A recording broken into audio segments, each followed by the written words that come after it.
Hey everyone! Welcome to the Bold and Beautiful 24. I'm Alessio, and I'm so excited to have you here. If you love Bold and Beautiful, then you're in the right place. Make sure to hit that subscribe button and turn on notifications so you never miss a video. Alright, let's dive right in. Hope clings to Liam as tragedy strikes, a race against time at University Hospital. The hum of sewing machines and quiet chatter usually filled the design office at Forrester, but that day, there was a silence so heavy it was suffocating. Hope sat at the large work table, her fingers lightly brushing the edge of a fabric swatch she wasn't really seeing. Across from her, Carter watched her carefully, as though afraid any sudden movement might shatter her. "I still can't wrap my head around it," she said softly, eyes locked on the floor. "Liam has a tumor in his brain. An inoperable one.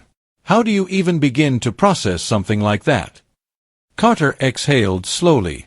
"I don't know if you do. I think you just hold on to what you have, every second of it. That's why I want to be the best stepfather I can be to Beth. But even more than that, I want her to have every moment she can with Liam while there's still time." Hope's throat tightened as she nodded. "I never saw this coming. A brain tumor.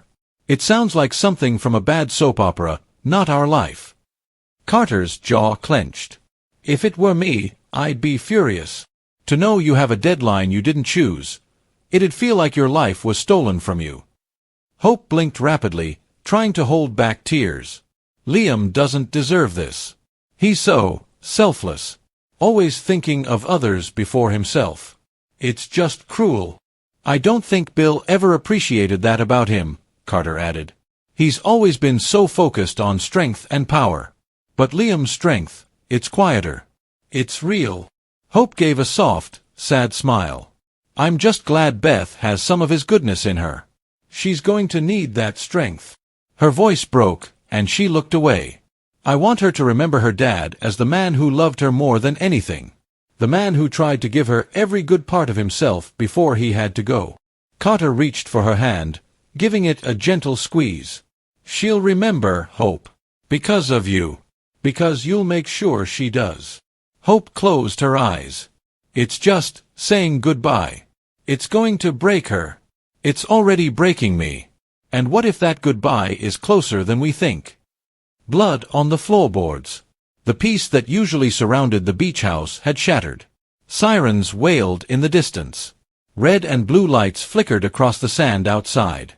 Inside, the air felt thick with panic and fear. The room was chaos, medics shouting, police trying to piece things together, and blood. So much blood. Miss Dillon, had just been freed from her makeshift prison and stumbled out into the living room, her face pale with shock as she took in the aftermath. What happened?" she whispered. Steffi barely registered her. She was on her knees beside Liam, clutching his hand as if she could anchor him to life. "Please," she cried to the paramedics. "Please save him." Finn crouched nearby, giving them Liam's vitals as he helped the medics stabilize him. Liam had taken at least 2 bullets. His breathing was shallow, his pulse weak. "We're losing him," one of the paramedics muttered. "No," Steffi said, shaking her head. You can't let him go." Meanwhile, the officers tried to make sense of it all. One of them turned to Steffi. "What was Luna doing here? Why did she have a gun?" Steffi's eyes burned as she stared at Liam's pale face. "She lured me here," she whispered. "I don't know why. I don't care why right now. Liam saved me. That's what matters." The gun was retrieved, bagged for evidence, and Luna, barely conscious, was lifted onto a stretcher. Sheila was also rushed out, wounded but still awake. When she saw Liam being wheeled away, something in her broke. "Oh God," she whispered. "What have we done?" Emergency room frenzy. At University Hospital, the ER was already buzzing with activity when the doors burst open. Finn ran alongside Liam's stretcher, giving orders to the trauma team. Multiple gunshot wounds. One near the ribcage, potentially close to the heart. Dr. Grace Buckingham emerged from a side corridor, stopping in her tracks as she recognized Liam. "Get him 202, Finn said quickly. "I'll be in with him." Grace turned to him, stunned. "What happened?" Finn didn't stop moving. "It's bad," Sheila and Luna were both involved. The police followed close behind, still pressing Steffi for answers. We need a clearer picture of who Luna is and how she's connected. Sheila is her grandmother, Steffi answered wearily. She manipulated her, pushed her. Luna wasn't acting alone. But right now, Liam's the one who matters. Just then, Lee arrived, her face stricken as she approached. Steffi. What happened? Steffi turned toward her, her voice cracking. Luna shot him. There was so much blood, Lee. I thought he was going to die right there in front of me. Lee didn't hesitate. I'll help. I'm going in. She raced off, heading for the scrub room. Steffi looked at Finn, trembling. I know Luna is your daughter, but if she survives and Liam doesn't, I honestly don't know how I'm going to live with that. Finn didn't answer. His face was grim as he followed the stretcher into the operating room. Surgery begins. Dr. Buckingham, Finn said sharply, take Sheila. I can't do it. I'm operating on Liam. Grace nodded and moved toward Sheila's gurney, where a nurse was prepping her foot. Update me on Liam, she instructed. And call Deacon. He needs to know. As Sheila drifted into unconsciousness under anesthesia, Grace pulled on her gloves and got to work. In the other wing of the hospital, Lee joined Bridget in Luna's OR. She's lost a lot of blood, Bridget said urgently. And we haven't located the bullet yet. It's in her abdomen, deep. If we can't find it soon, she'll bleed out, a nurse said. No, Lee said, determination flaring in her eyes. I won't let her die like this. Not my niece. They kept working, the beeping of machines growing louder as Luna's blood pressure began to drop again. A view from the glass. Steffi sat in the waiting room, numb, her hands clenched in her lap. A police officer came over, trying to offer comfort. He's got too much to live for to die tonight. He's a fighter. Tears slipped down her cheeks. It should be me in there. He pushed me out of the way. He saved my life. A nurse walked by, and Steffi stood quickly. Please. I need to see him. Just for a second. I'm sorry, the nurse replied. Only surgical staff are allowed in. Steffi pressed. I know. I need him to know I'm here. The nurse sighed. You can watch from the observation window. Steffi nodded and followed her to the hallway outside the OR. She pressed her hands to the glass and saw Finn leaning over Liam's chest, focused, urgent. On a monitor beside him, the X-ray showed the bullet. It was wedged behind Liam's ribs, dangerously close to his heart. Her hands trembled as she pulled out her phone and called Hope. On The Bold and the Beautiful, Luna came to the art school armed with a gun, and once she had lured Steffi there, she waved it around to intimidate her. But it wasn't just for looks or a perceived threat. Luna considered Steffi the root of all of her problems, and she wanted her eliminated. When Sheila came to the art school, she wanted to stop Luna from hurting anyone, including herself. Luna had told her grandmother that Steffi was the obstacle she needed to get rid of, and even wanted Sheila to team up with her. She tried that pitch again at the beach house, but Sheila wanted no part of it. She insisted that Luna put down the gun, but when it looked like she might shoot Steffi, Sheila intervened, and ended up getting shot in the foot.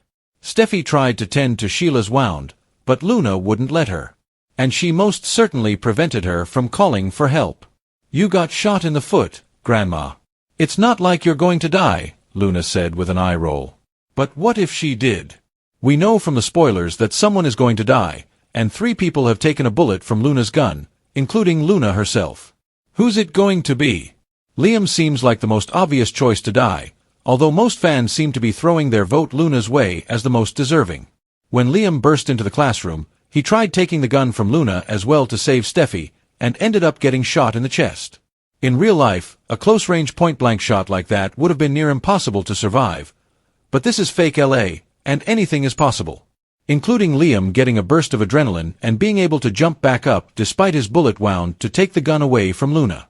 And that's when he pointed out he was a dead man anyway, and shot her. Is Luna dead? The last we saw, she was bleeding out on the operating table. She very well might not make it, and other than Finn and maybe Remy, she probably wouldn't have anyone to grieve her. But then that would mean that Liam committed murder, which we're going to guess wasn't on his bucket list. Liam already had a death sentence before this drama unfolded. Would we be robbed of a proper goodbye to a dying man if Luna's shot killed him instead? Or is Luna going to finally find peace and give some to Steffi by dying? Or, since she is Sheila's granddaughter after all, will she not only live, but escape and come back another day to haunt Steffi and her family? Speaking of Sheila, she only had a less serious wound, and Grace removed the bullet. But usually Sheila does her footwork without anesthesia. Does anyone know if she's allergic? Grace is so distracted these days with her personal problems. Hopefully she didn't overdose her and she wakes up by the time Deacon arrives at the hospital. All hell broke loose in the Spencer Beach house when bad shot Luna ended up struggling for her gun twice. Both times it went off, leaving Sheila and Liam with bullet wounds. However, Liam's amazing super strength managed to get Luna's gun so he could shoot her. 3 victims ended up at University Hospital and were rushed right into surgery. Bridget, Finn, and Grace do the best they can to save whoever they can. At least Sheila was only shot in the foot. As long as she still has all of her 9 toes, she should be good. Liam and Luna were in much more serious condition, with each one taking a bullet in the abdomen. Liam felt he had nothing left to lose and was a dead man walking anyway. Was he right? Does his precarious condition mean a gunshot wound will be fatal, as someone doesn't make it? Luna's lunacy claims 1 victim, and Luna is the one whose pressure is dropping. Does that mean Luna is the one who succumbs to their wounds? Liam's reality. As the truth about Liam is realized, Steffi knows the depths Liam would go to just to keep her safe. He had obsessed about Luna for weeks. Then, Finn unwisely told a man with a brain tumor how worried he was about Steffi and sent Liam to check on her. Not a good move, Finn. Liam had just finished telling Hope that he was going to still be there tomorrow and the next day. He was all set to take Beth roller skating for the day, but then he ended up taking a bullet all in a quest to keep one of his baby mamas alive. Hope rushes to the hospital as soon as Steffi calls, but there is still one more person who needs to know. Liam's dad has no idea about the tumor and is about to learn what he unleashed with Luna. "Oh, Bill, what have you done?"